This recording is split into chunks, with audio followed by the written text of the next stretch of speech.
The Allegheny track and field team is prepping for the 2017 North Coast Athletic Conference Indoor Championships, scheduled for Friday and Saturday at Oberlin College.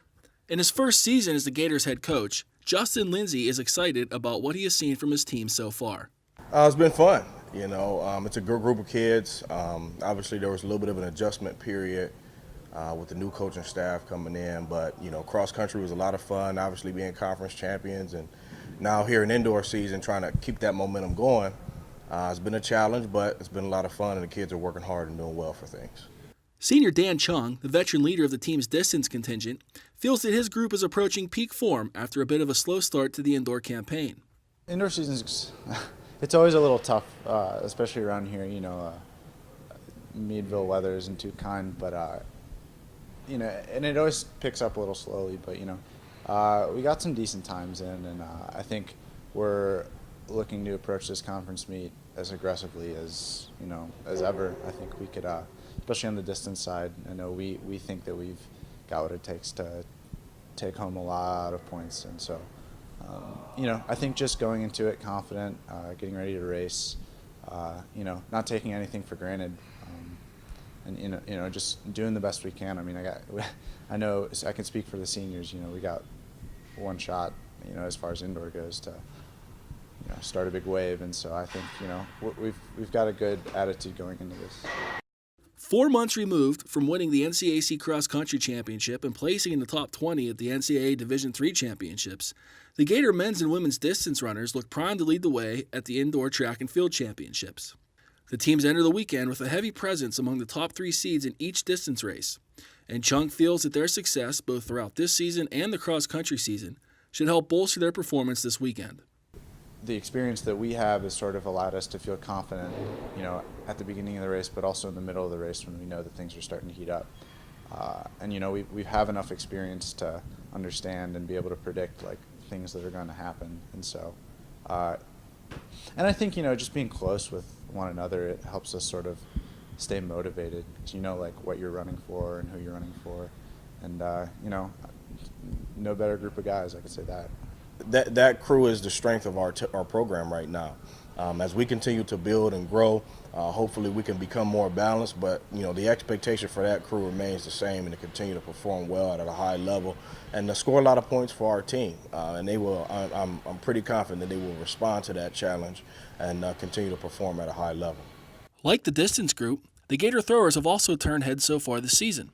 On the men's side, senior Christian Miranda and sophomore Curtis Williams look primed to medal in both the shot and weight. Christian has continued to be a staple in that throws crew. Curtis has emerged. He's doing some really cool things, and I think he's pushed Christian to go a little bit further and to go a little bit further. Which the best way to build a program is through competition for some young people who can push those upperclassmen to continue to perform well and even reach beyond their PRs when they were underclassmen. So Curtis has done a great job doing that. I expect those guys to, again, perform at a high level and score some big points this weekend. Veteran Sarah Von Dolan will lead the Gator women throwers as she has continued to improve and looks to peak as she enters her 4th NCAC Indoor Championship. She's kind of like our sleeper. I think she is poised to have a great performance this weekend.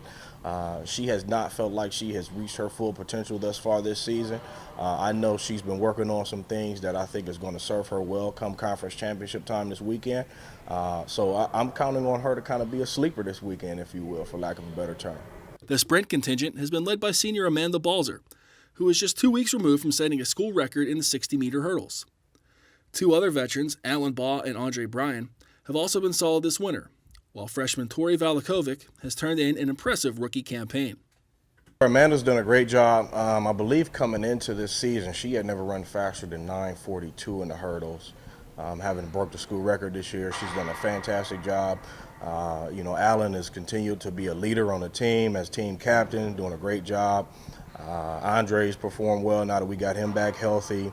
Obviously Tori being kind of almost kind of like an emerging freshman, performing well. She's really a seasoned track athlete to be a freshman in college, so she's doing a great job. That crew has really bought into the system, obviously having a new sprints coach almost every single year for some of those sprinters. They've done a great job making the adjustment and working hard and performing well. Sophomore Jen Johnson leads the team's jumpers, as she is ranked in the top 6 in the NCAC in both the high jump and long jump, while she's seated second in the triple. On the men's side, rookies Brett White and Josh Flack will also work hard to earn their team valuable field points this weekend. And they're all young, which is really exciting. You know, Jen's just a sophomore, and those other two guys are just freshman eligibility. So for those guys to hit some conference marks and have a chance to compete at the long jump, obviously, and Jen's been a well-rounded jumper for her career, and now she's hit some big marks and big PRs. She's doing a great job, working hard, and again, just buying into what we're trying to teach here with the sport of track and field. They definitely have an opportunity to perform well this weekend, so I'm excited to see what they do. In a pre-championship poll of the conference coaches, the Gator women have been slotted to finish third and the men fourth this weekend. I think we've got a close group of people. You know, I think pre-conference predictions are always a little tricky.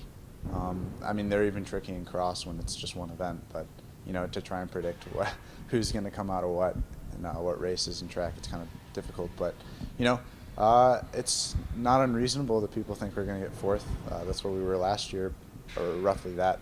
And so, you know, I think we could shake things up. You know, you never know what a team can do, especially if we all pull it together and we all support each other, which, you know, I know we will. Anything's really possible. I don't really like preseason polls. That's why we run the track meet, you know, and we'll see what the outcome is once we get there. I will say that I think our team is ready to compete at a high level.